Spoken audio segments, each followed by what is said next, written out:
오늘 이 시간 우리에게 주시는 하나님의 말씀은 창세기 45장 1절에서부터 8절까지의 말씀입니다.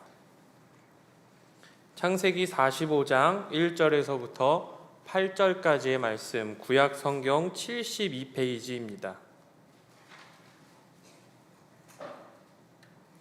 이제 하나님의 말씀을 저와 여러분이 한 절씩 교독하겠습니다. 요셉이 시종하는 자들 앞에서 그 정을 억제하지 못하여 소리질러 모든 사람을 자기에게서 물러가라 하고 그 형제들에게 자기를 알리니 그때에 그와 함께한 다른 사람이 없었더라. 요셉이 큰 소리로 우니 애굽 사람에게 들리며 바로의 궁중에 들리더라. 요셉이 그 형들에게 이르되 나는 요셉이라. 내 아버지께서 아직 살아계시니까 형들이 그 앞에서 놀라서 대답하지 못하더라. 요셉이 형들에게 이르되 내게로 가까이 오소서.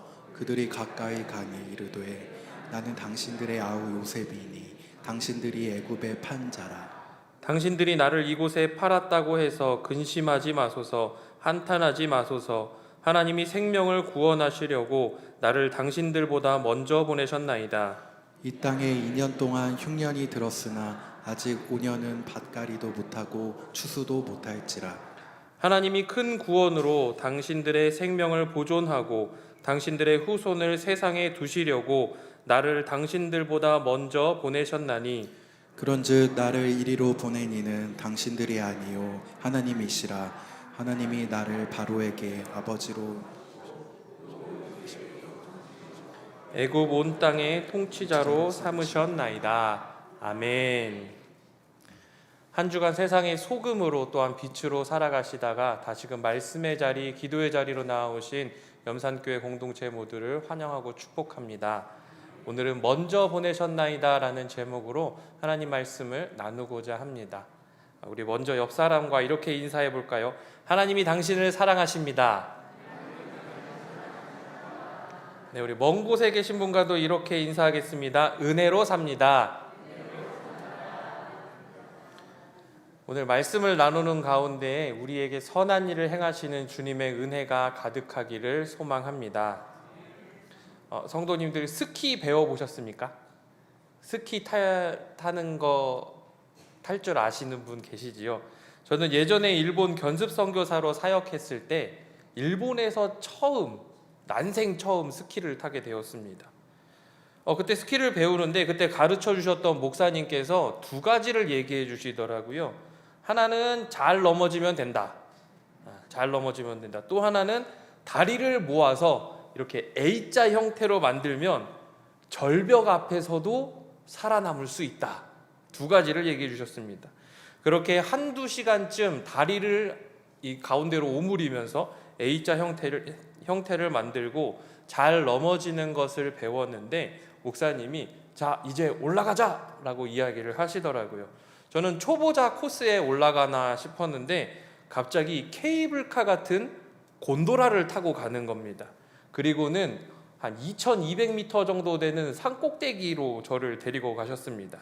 그게 어느 정도 높이였냐 하면 가장 경사가 심한 곳에 서서 이제 내려가야 되니까 경사가 심한 곳에서 봤는데 제 스키의 끝이 하늘에 닿아 있었습니다. 경사가 얼마나 심한지 아시겠죠? 어마어마한 경사였습니다. 그래도 목사님이 A자만 잘 유지하면 괜찮다고 하셨으니 출발했는데 잘 타는 사람들이 한 30-40분 신나게 타고 내려간다고 하더라고요.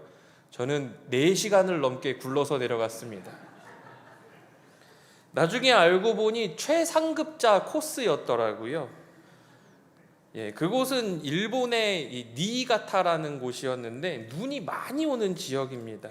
그래서 1년에 한두 명씩은 스키를 타다 실종이 되기도 하고 눈이 많이 쌓인 곳에서 사람이 실종되면 봄이 지나고 나서야 눈이 녹았을 때 그 자리에서 시신이 발견되기도 하는 그런 곳이더라고요.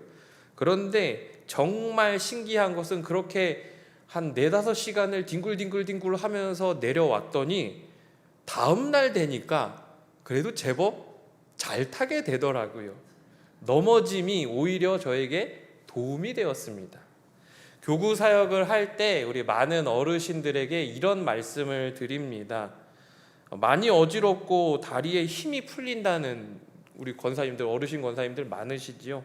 그럴 때마다 권사님, 어지러울 때 그냥 그 자리에 앉으세요. 버티려고 하다가 넘어지면 더 큰일 납니다. 이렇게 말씀드리곤 하거든요. 그런데 성도님들, 우리 인생에서도요, 잘 넘어지는 것이 필요할 때가 있습니다. 많은 사람들이 안 넘어지려고 버티다가 더 크게 다치는 경우를 쉽게 볼 수 있습니다. 우리의 인생도 스키처럼 잘 넘어지는 것을 배워야 할 때, 그럴 때도 있고요. 잘 넘어져야 또 일어설 수 있고, 또 잘 넘어지는 사람은 넘어지는 것을 두려워하지 않을 수 있습니다. 오늘 창세기 45장에서는 수없이 넘어졌던 인생, 끊임없이 거절당하고 버림받았던 사람이 등장합니다. 바로 요셉이지요. 우리는 요셉을 꿈의 사람 요셉이라고 부릅니다. 그러나 그의 인생 전체를 살펴보면 그는 거절과 넘어짐의 연속을, 그러한 인생을 살았던 사람입니다. 창세기 35장에는 라헬이 요셉의 동생 베냐민을 낳다가 산고로 죽는 장면이 나옵니다.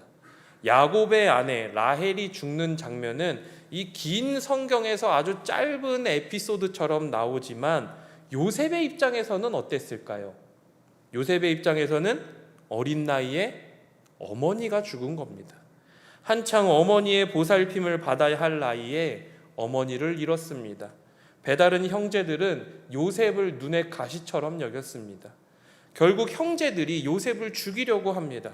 하지만 형제 중 한 사람이 그를 구덩이에 던지자라고 이야기했지요.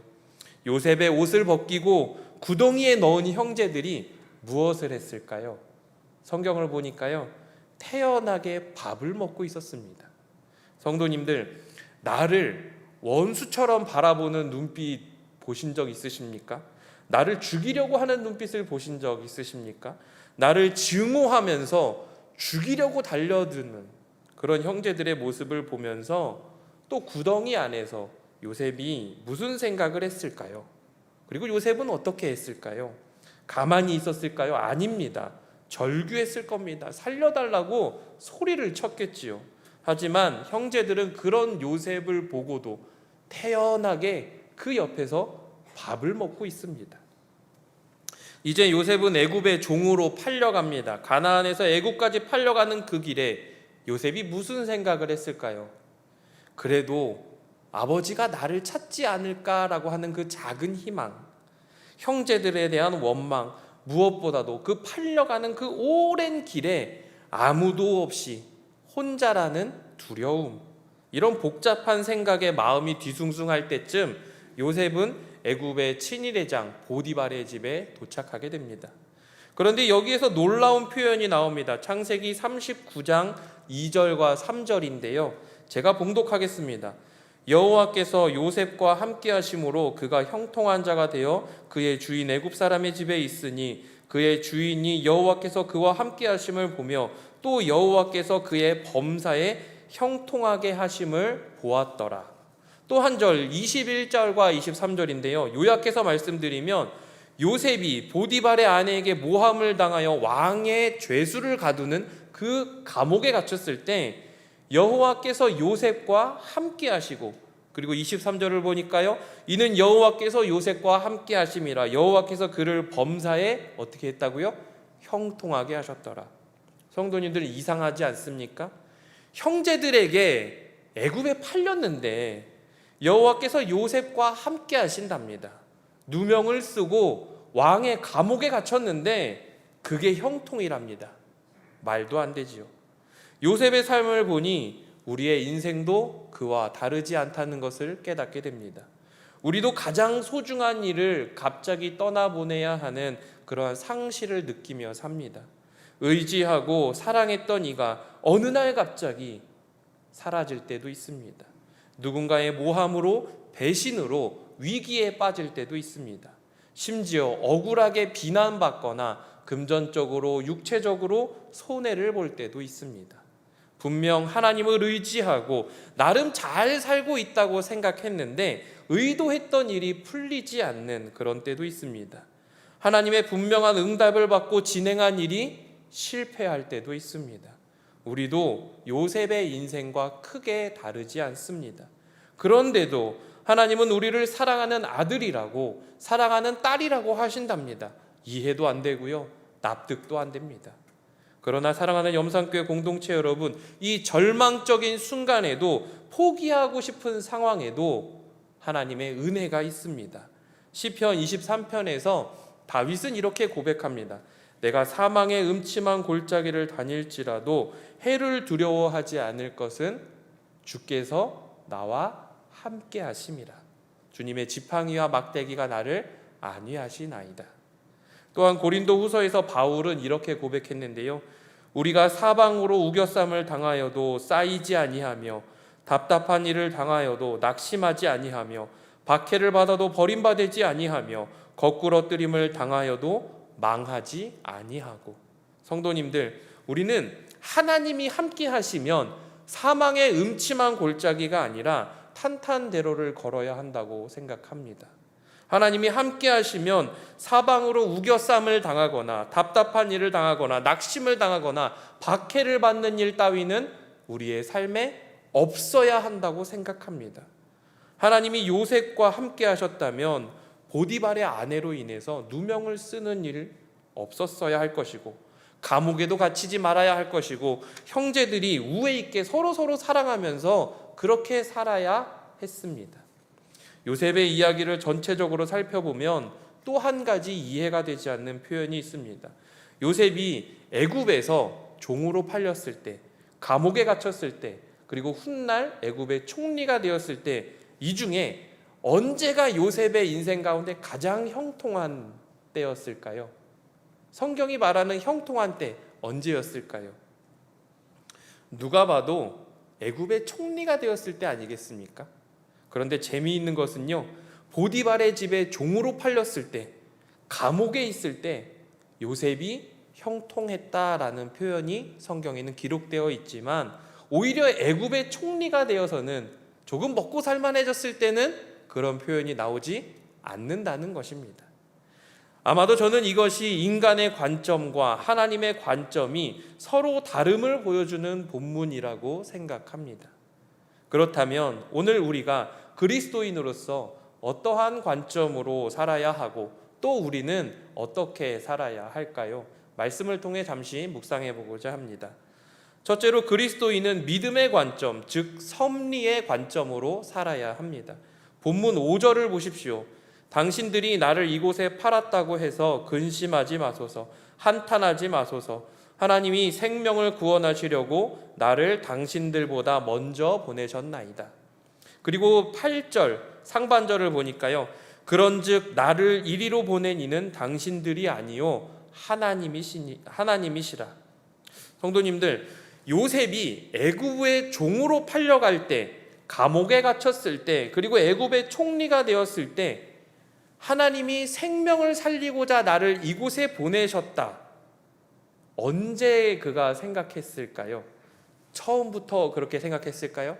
애굽에 팔려가는 그 길에 하나님이 우리 가족들 다 살리려고 나 애굽에 보내시는구나 생각했을까요? 제 상상이긴 하지만요, 아닐 것 같습니다. 형제들이 곡식을 구하려 가나안에서 애굽으로 와서 자신 앞에 섰을 때, 그리고 유다가 베냐민을 대신하여서 인질이 되기를 청하고 그들의 우애를 눈으로 확인했을 때, 그때 비로소 깨달았을 것 같습니다. 우리도 그런 경험 있지 않습니까? 그때는 몰랐는데, 그때는 정말 힘들었는데, 힘들고 어려웠는데, 시간이 지나고 나서 그때를 생각해 보니 그것이 주님의 은혜였구나. 그곳에서, 그 자리에도, 그 고난의 순간에도 주님은 여전히 나와 함께 하셨구나. 그것을 깨달을 때 있지 않으십니까? 지금까지 지내온 모든 것이 은혜였다 고백했던 그러한 순간들 있으시지요? 그리스도인은 알고 가는 것이 아니라 믿고 가는 것이라는 말이 있습니다. 그래서 성도들은 믿음으로 산다라고 말하는 것 같습니다. 고난과 어려움을 만나도 그 속에서도 여전히 우리를 위한 구원의 길을 열어놓으신 하나님, 우리가 알지 못하는 순간에도 우리를 위해 일하시는 주님을 기대하며 사는 삶, 그것이 섭리의 관점으로 사는 것이라 할 수 있습니다. 하나님의 인도하심 그리고 섭리를 믿으며 사는 삶, 그것이 진정 그리스도인들이 가져야 할 하나님의 관점인 것이죠. 우리가 살아가는 인생길에 때로는 구분길을 만날 때도 있고, 때로는 사망의 음침한 골짜기를 건너야 할 때도 있습니다. 때로는 대적자들의 덫에 걸리는 위험을 경험할 때도 있습니다. 그럼에도 불구하고 위기와 고난의 연속인 인생길에 주님의 인도하심과 이끄심, 즉 섭리가 있음을 믿음으로 고백하는 저와 여러분들이 되시기를 소망합니다. 분명 이 고난의 길의 끝에 주님이 예비해 놓으신 은혜의 자리가 마련되어 있을 줄 믿습니다. 고난의 순간에 우리를 홀로 내버려 두지 않으시고 우리를 가장 좋은 길로, 비록 조금은 돌아갈지라도, 때로는 그 길이 조금은 막힐지라도 우리를 가장 좋은 길로 인도하시는 그 주님을, 하나님을 신뢰하며 사는 우리가 되기를 소망합니다. 그래서 성도의 삶은 편안한 삶이 아니라 평안한 삶이라 할 수 있습니다. 두 번째로 그리스도인은 사랑의 실천을 행하며 살아야 합니다. 사랑의 실천 중에 특별히 용서의 삶을 사는 것이지요. 자신을 팔았던, 죽이려고 했던 형제들이 지금 내 눈앞에 고개를 조아리고 있습니다. 요셉에게는 누구보다도 막강한 권력이 있습니다. 하지만 눈앞의 형제들을 보고 하나님의 섭리를 깨달았던 요셉은 복수보다 용서와 사랑을 선택했습니다. 형제들은 둘째 치더라도 만약 여러분이 애굽의 총리가 되었다면 애굽왕 바로의 총애를 받는 그 위대한 높은 자리에 앉게 되었다면 성도님들 누가 가장 먼저 생각나셨겠습니까? 제가 요셉이었다면 저는 바로 보디발하고 보디발의 아내를 제 앞으로 불렀을 것 같습니다. 그간의 고생을 생각하면 정말로 처절하게, 철저하게 피해 복수를 생각했을 것 같은데 성경 어디에도 요셉이 복수했다는 이야기가 나오지 않습니다. 나를 그렇게 모질게 대했던 이들에게 복수할 수 있다면 얼마나 짜릿하겠습니까마는 요셉은 그것조차, 그 고난조차, 그 어려움의 길을 걸었던 그 순간조차 하나님의 섭리 안에 있었음을 깨닫게 되었기에 복수보다는 용서를 선택했던 것이지요. 그런데 성도님들, 용서가 쉬웠을까요? 마음 한구석에는 그 복수하고자 하는 그 마음이 꿈틀대지 않았겠습니까? 예전에 제가 사역했던 교회에 금은방을 운영하셨던 권사님이 한 분 계셨는데요. 1980년대 어느 날 명절을 보내고 왔더니 금은방에 도둑이 들어서 모든 것을 다 들고 갔더랍니다. 물론 시건장치도 다 되어 있고 뭐 이렇게 철조망도 다 막는 것도 되어 있고 도난 방지를 위해서 여러 가지 장치들을 해두었는데 벽을 뚫고 금고를 빼내서 진열되어 있는 모든 것들을 다 들고 갔더랍니다. 뿐만 아니라 이미 주문 들어온 것들을 물릴 수가 없어서, 예물로 주문이 들어왔기 때문에 그것을 물릴 수가 없어서 빚을 내서 그 모든 것들을 다 물어줬다고 하더라고요. 그 이후로 권사님의 가정은 완전히 무너졌습니다. 집을 팔았고 급하게 자녀들을 친척 집에 보내야 했다고 합니다. 10수년을 그렇게 힘겹게 살다가 이제 조금 살만해져 보니 나이가 너무 많이 들고 몸이 다 망가졌다고 합니다. 그런데 권사님이 놀라운 말씀을 하셨습니다. 그런데요, 목사님, 저 얼마 전부터 그 도둑을 위해서 기도하기 시작했어요. 얼마나 힘겨웠으면 그랬을까? 얼마나 어려웠으면 남에게 피해를 주면서까지 살았을까? 주님, 그 사람을 불쌍히 여겨 주십시오. 부디 그 재물을 통해서 그 사람의 삶이 조금이라도 더 나아졌기를 소망합니다. 혹시 그 사람이 회개하고 주님 앞으로 나아온다면 하나님 그를 용서해 주시고 구원해 주십시오. 그렇게 기도하고 계신다 하더라고요. 또 한 분 다른 권사님의 가정에는 이런 일이 있었습니다. 예전에는 가정에서 그리고 교회에서 이 소위 영양주사라고 하나요? 지금은 이 금지된, 이 병원 밖에서는 금지된 그런 시술을 옛날에는 좀 종종 했었나 봐요. 이 교회에서 영양주사를 맞다가 갑자기 남편이 쇼크사로 돌아가셨답니다. 5살, 3살 아이 둘을 남겨놓고요. 삶이 막막했습니다.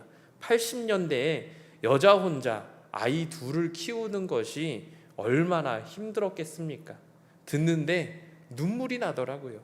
그런데 그 권사님은 그 주사 놨던 그분을 용서해 주셨습니다. 놀라웠습니다. 이해가 되지 않았습니다. 어떻게 그렇게 할 수 있었을까? 감히 제 좁은 마음으로는 짐작이 되지 않더라고요. 성도님들, 누군가를 용서한다는 것은 말처럼 쉬운 일이 아닙니다. 인간의 생각과 인간의 상식으로는 이해하기 힘든 일도 참 많이 있습니다. 그러나 섭리를 깨닫고 믿음으로 사는 사람, 그리스도의 말씀과 사랑을 실천하며 사는 사람은 성령의 도우심으로 말미암아 가능합니다. 요셉은 생명을 살리기 위해 하나님이 나를 형제들보다 조금 먼저, 가족들보다 먼저 보내셨구나 깨달았고 사랑의 실천으로서 용서를 했습니다. 5절을 다시 한번 보십시오. 당신들이 나를 이곳에 팔았다고 해서 근심하지 마소서, 한탄하지 마소서. 이후에 아버지 야곱이 죽었을 때에도 두려워하는 형제들에게 당신들은 두려워하지 마십시오. 내가 당신들과 당신들의 자녀를 기르겠습니다 라고 아주 간곡한 말로 위로하는 모습을 볼 수 있습니다. 사랑하는 염산교회 공동체 여러분, 우리가 하나님을 대신할 수 있겠습니까? 그럴 수 없습니다. 마음속에 증오와 분노를 거두고 그 속에서도, 그 고난 가운데서도 일하시는 주님을, 하나님을 찾으십시오. 우리의 생각과 힘으로는 불가능하지만 하나님이 우리의 마음과 생각을 붙들어 주시면 사랑의 실천으로서 용서의 삶을 살 수 있게 될 줄 믿습니다. 말씀을 정리하겠습니다. 우리는 인생을 살면서 많은 넘어짐들을 경험합니다. 실패와 좌절을 겪을 때도 있습니다. 그러나 그 속에서도 하나님을 의지하고 하나님의 섭리를 깨닫는 사람은 언젠가 분명 그때의 은혜를 발견하게 될 줄 믿습니다. 잘 넘어지는 사람이 안 넘어질 수 있습니다. 떨어지는 것을 두려워하지 않는 사람이 다시 올라갈 수 있습니다. 실패했다고, 속상하다고 주저앉지 마십시오. 요셉의 삶을 보니 하나님은 형제들에게 버림받아 던져졌던 그 구덩이 안에서도, 애굽으로 팔려가는 그 길에서도, 또한 보디발의 집에서 종살이를 하고 억울하게 옥살이를 하는 그 모든 인생의 여정 가운데 하나님은 요셉과 함께 하셨습니다. 그리고 성경은 하나님이 함께 하시는 것이 형통이다라고 가르쳐 줍니다. 남들과의 경쟁에 지치신 분이 계십니까? 실패하여 포기하고 싶은 마음이 있는 성도님이 계십니까? 누군가에게 당한 억울한 일로 복수를 꿈꾸고 있는 사람이 있는지도 모릅니다. 사랑하는 염산교회 공동체 여러분, 그럼에도 불구하고 내 형편이 가장 낮은 곳에서 비참하게 보인다 할지라도 결단코 주님은 여러분을 홀로 내버려 두지 않으심을 믿음으로 고백하는 저와 여러분들이 되시기를 소망합니다.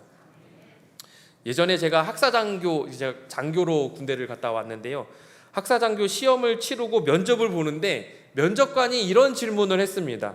만약 여러분이 소대장으로 임무를 수행하고 있는데 소대원들 모두가 힘겨워하고 있는 상황이다. 그러나 임무는 반드시 완수해야 한다. 어떻게 하겠는가? 그러자 첫 번째 면접 자리에 있던 제 친구가, 이제 목사가 된 제 친구가 이렇게 대답합니다. 힘들면 쉬어가야죠. 이해하셨나요? 이 장교 시험을, 면접 시험을 보는 자리에 그 힘겨운 순간에 임무를 반드시 완수해야 되는데 어떻게 하겠습니까? 힘들면 쉬어가야죠. 순간 그 자리에 있는 모두가 당황했습니다. 두 번째 사람이 이렇게 말합니다. 소대원들을 끝까지 독려해서 임무를 완수하겠습니다. 세 번째, 네 번째, 마지막 제가 다섯 번째였는데 다섯 번째인 저도 이 교과서적인 대답을 했습니다. 면접관이 다시 제 친구에게, 첫 번째 제 친구에게 묻습니다. 다시 한번 생각해 보게, 어떻게 할 건가? 친구가 자신 있게 대답합니다. 힘든데 어떡합니까? 쉬어가야죠. 더 놀라운 것은 그 친구도 장교로 임관해서 저랑 같이 군 생활을 잘 했다는 겁니다. 말씀을 준비하는데요, 그 친구가 떠올랐습니다. 아, 우리가 넘어지는 것을 지나치게 두려워하고 쉬어가는 것을 두려워하고 실패하는 것을 너무너무 싫어하고 있구나. 사랑하는 염산교회 공동체 여러분, 힘이 들면 잠시 쉬어가도 됩니다. 다른 사람들도 그리 멀리 가진 않았을 겁니다.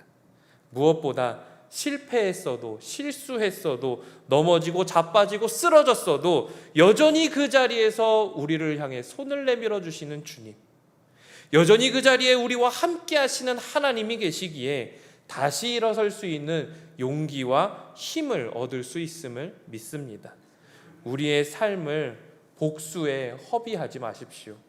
예수님께서 자기를 십자가에 못 박고 조롱하고 핍박하는 이들을 위해서도 십자가에 달려서도 그들을 위해서 기도하셨던 것처럼 우리의 삶의 자리에서 사랑의 실천으로서 용서의 삶을 살 때 주님의 은혜가 우리의 삶에 또한 우리 마음 가운데 충만하게 될 줄 믿습니다.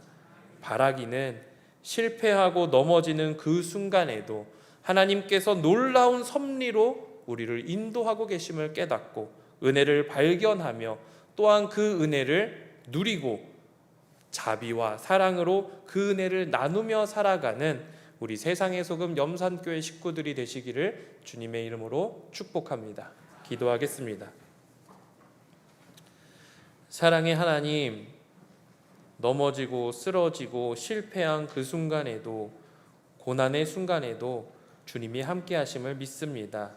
그 고난이 우리를 더욱더 성장시키고 성숙시키며 그 고난을 통해 하나님의 은혜를 깨닫게 하시는 귀한 시간임을 다시금 마음에 되새깁니다.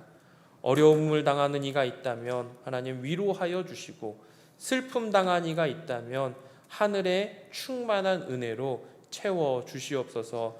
절망적인 그 순간에도 일하시는 주님을 바라보며 섭리의 하나님을 발견하는 염산교회 성도들 되게 인도하여 주옵소서. 또한 우리의 삶을 통하여 하나님의 자비와 하나님의 사랑을 실천하고 전하며 살아가기를 소망하오니 우리의 힘으로는 부족함을 깨닫사오니 주여 우리의 마음과 우리의 중심을 붙들어 주시옵소서. 예수님의 이름으로 기도합니다. 아멘.